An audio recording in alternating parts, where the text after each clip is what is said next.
देखिए भारत के बगल में ये म्यांमार है। अब बहुत जल्दी यहाँ एक युद्ध शुरू होने वाला है।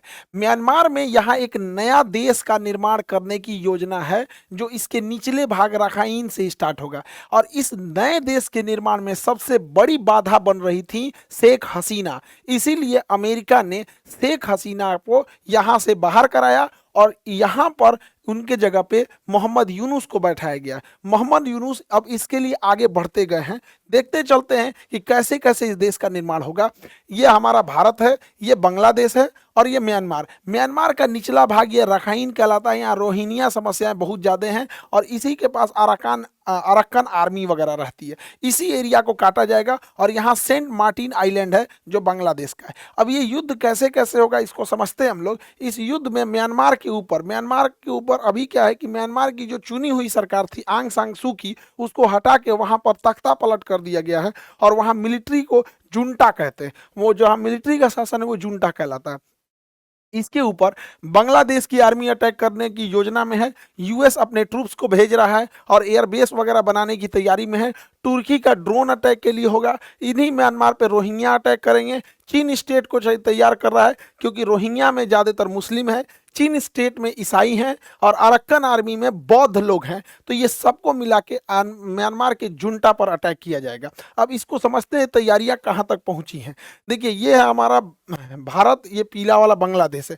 बांग्लादेश के इस काक्स बाजार में तो तुर्की के ड्रोन का बेस तैयार किया जा रहा है। तुर्की का जो ड्रोन है तो वो ड्रोन यहाँ पे तैनात किए जाएंगे जिससे कि वो म्यांमार पर हमला कर सके और ये ड्रोन की तैयारी पूरी तरह से कर ली गई है। इसी के पास बांग्लादेश में यहाँ एक जगह है सिलखाली। यहाँ सिलखाली के पास यहाँ पर आर्टिलरी की पूरी यूनिट तैयार की जा रही है और यहाँ आर्टिलरी और एटीजीएम को लगाया जा रहा है ताकि यहाँ से अटैक करने में और अगर म्यांमार की आर्मी रिटेलिएट करती है तो उसको काउंटर करने के लिए यहाँ एक हैवी आर्टिलरी डंप और आर्टिलरी सेंटर को अमेरिका खोल रहा है यहाँ पे। इसी के पास अगर हम देखेंगे तो म्यांमार और ये बांग्लादेश के पास एक नदी बहती है, नाफ टिकनाफ नदी, और वही नदी जो है बॉर्डर बनाती है। तो इस नाफ टिकनाफ के पास अमेरिका ने अपना सप्लाई डिपो, अपना लॉजिस्टिक डिपो बना दिया है और इतना बड़ा है वो 11,000 हेक्टेयर से बड़ा है। यहाँ अमेरिका की पूरी फौज रहेगी, सप्लाई लाइन रहेगी और यहीं से वो म्यांमार के अलग अलग एरिया में भेजेगा। और वैसे भी म्यांमार की जो आर्मी है वो ऊपर की ओर सिमट चुकी है। इधर म्यांमार की आर्मी का वर्चस्व कम है ताकि यहाँ से चाइना, ये चाइना है, चाइना यहाँ पे चाइना इकोनॉमिक कॉरिडोर बना रहा है, चाइना म्यांमार इकोनॉमिक कॉरिडोर, और यहाँ पर उसका सितवे बंदरगाह और वगैरह यहाँ पे म्यांमार के इन बंदरगाहों पे चाइना का वर्चस्व है। इसी को कम करने के लिए उधर से अमेरिका आगे बढ़ रहा है। अमेरिका के इस चाल में उसकी मदद करेगी खुद बांग्लादेश की आर्मी। यही कारण है कि बांग्लादेश जो है वो देखेंगे तो चाइना को, रसिया को समझाने में लगा हुआ है। एक और बांग्लादेश के प्रधानमंत्री चाइना जाते हैं और दूसरी ओर बांग्लादेश के जो सेना प्रमुख हैं वो रसिया जाते हैं ताकि उन लोग को चीज़ों को संभाल सकें वो लोग। और बांग्लादेश की 3 डिवीज़न रेडी है इस युद्ध में लड़ने के लिए, 10 डिवीज़न, 17 डिवीज़न और 24 डिवीज़न, जो अटैक कर देगी यहाँ पे। और मोहम्मद यूनुस को इसीलिए भेजा गया है अमेरिका के काम को पूरा करने के लिए और यहाँ पर एक क्रिश्चियन मेजॉरिटी का देश बनाने के लिए इन लोग को यहाँ पर भेजा गया है। और यहाँ पर जो स्वयं म्यांमार के अंदर, क्योंकि म्यांमार में तख्ता पलट है, म्यांमार की सरकार जो चुनी हुई सरकार थी आंग सान सू की वो जेल के अंदर है। सेना जो जुंटा कहते हैं उसके पास बहुत कम हिस्सा बचा हुआ है।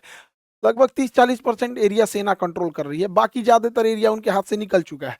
अब इसमें क्या है, रोहिंग्या है, रोहिंग्या अटैक करने वाले हैं। और चीन स्टेट जो रोहिंग्या मुस्लिम है, अरक्कन में ज्यादातर बौद्ध हैं और चीन स्टेट में ईसाई हैं। ये तीनों मिलकर जुंटा को पीछे ढकेल देंगे। जुंटा का मतलब हो गया कि जो म्यांमार की आर्मी है। अब जब जुंटा पीछे हटेगी तो ये चाइना से, जो चाइना और म्यांमार इकोनॉमिक कॉरिडोर हो रहा है, इसके पे बहुत बड़ी बाधा आएगी और इसको अलग करके ये लोग एक देश बनाने की योजना में है। जमीनी स्तर पर इसकी हकीकत भी देखने को मिलने लगी है। अमेरिकी रक्षा मंत्रालय, अमेरिकी जो विदेश मंत्रालय के जो दक्षिण एशिया के प्रमुख थे वो लोग यहाँ आकर डिस्कस करने लगे हैं बांग्लादेश में। और बांग्लादेश की जो मिलिट्री कंटोनमेंट है, जो छावनी है, वहाँ पर अमेरिकी खुफिया विभाग और अमेरिकी सचिवालय से आवागमन बढ़ गया है। और खुद म्यांमार के जो जुंटा है, जो सेना प्रमुख है, उन्होंने एक्सेप्ट किया है कि हम 1,80,000 रोहिंग्यों को वापस लेंगे, 1,80,000 रोहिंग्यों को को वापस लेंगे। बढ़िया बढ़िया है भाई, भारत को भी इसी लगले यहाँ से जो रोहिंग्या बांग्लादेशी आए हैं कि उन लोगों को भी भेज देना चाहिए। जाओ भाई, जहाँ से आए हो, भारत में क्या लिए आए हो, यहाँ अपने 150 करोड़ लोग रह रहे हैं, हमारे यहाँ अपने जनसंख्या की समस्या है। भारत को इससे बेहतर मौका नहीं मिलेगा, क्योंकि भारत के अंदर अभी जो बांग्लादेशी और रोहिंग्यों की समस्या है, क्योंकि हम लेके कहाँ जाएंगे, अगर हम उसे डिपोर्ट कर देंगे तो कहाँ पे करेंगे, कोई देश जल्दी एक्सेप्ट नहीं करेगा और जेल में रखा जाएगा। अगर 2-3 लाख आदमी को जेल में रखा जाए, अगर जेल में एक टाइम का खाना का जो 50 रुपया भी खर्चा जोड़ा जाए, 2 टाइम मिला के 100 रुपया, तो सोचिए एक दिन में 2 लाख लोग के लिए 100 रुपया खर्चा हो जाए,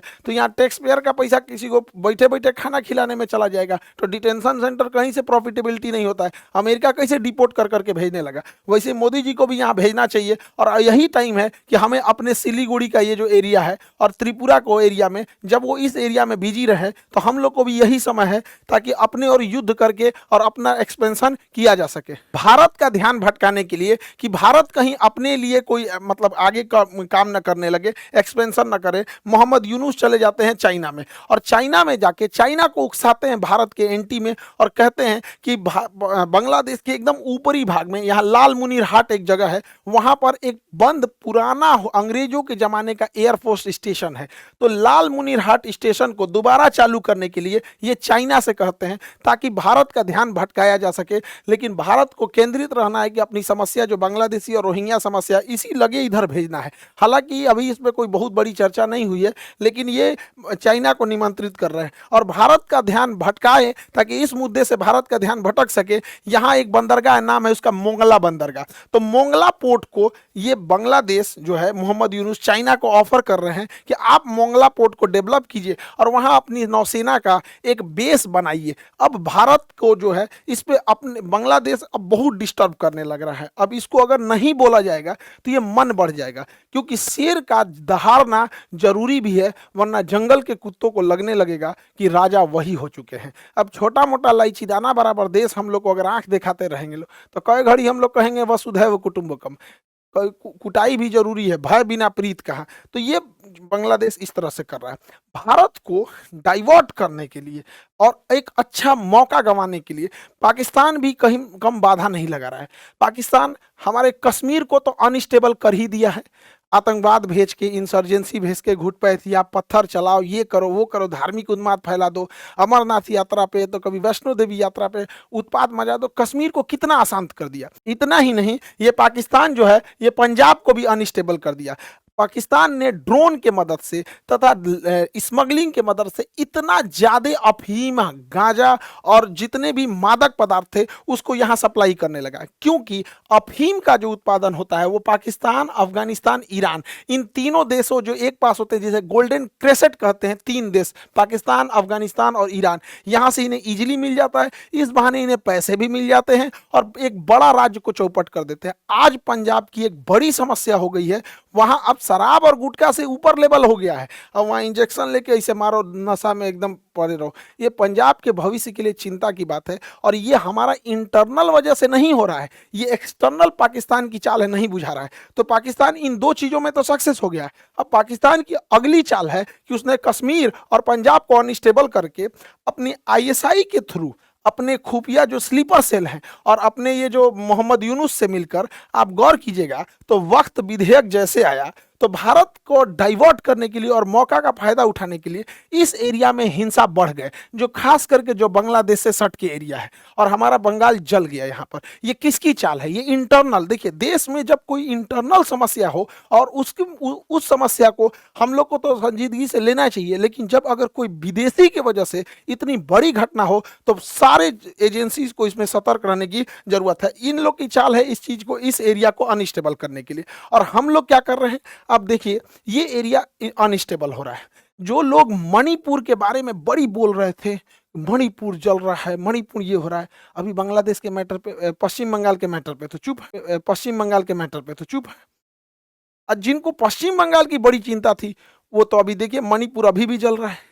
अरे कभी तो हम लोग राजनीति से बाहर आके अपने देश के बारे में सोचेंगे। आरोप प्रत्यारोप कब तक लगाएंगे कि ये उन पे आरोप लगाए, उन पे आरोप लगाए, बीजेपी, टीएमसी, ममता बनर्जी, मोदी। अरे भाई देश जल रहा है, इधर मणिपुर, इधर पश्चिम बंगाल, इधर तो एगो झमेला है, ये इधर भी लिया जाएगा। ये इंटरनल पॉलिटिक्स से बाहर निकलने की जरूरत है। और इसमें सोचिए, भूखा नंगा पाकिस्तान, वो इतना हिम्मत उसका कि वो इधर से आके अपने स्लीपर सेल के माध्यम से, बांग्लादेशियों के माध्यम से, इधर के माध्यम से हम लोग को अनस्टेबल करा। अब आपको अगर मेन रीजन ही नहीं पता चलेगा तो आरोप प्रत्यारोप लगा के क्या मिला है किसी को? भारत के दोनों हाथ में लड्डू है। अगर अमेरिका इधर आ रहा है तो अमेरिका में अपना भी सहयोग करना चाहिए और पूरी तरह से बांग्लादेश को दिखाना चाहिए कि भैया हम लोग तुम्हें अगर निर्माण कर सकते हैं तो विनाश भी कर सकते हैं। और यही एरिया है जहां हम लोग अस्थायी तौर पे भारत में घुस गए रोहिंग्या और बांग्लादेशियों को डिपोर्ट करके यहां भेज दे सकते हैं। और मोदी जी आपका तो परम मित्र हैं, ये क्या नाम है, ट्रंप साहब,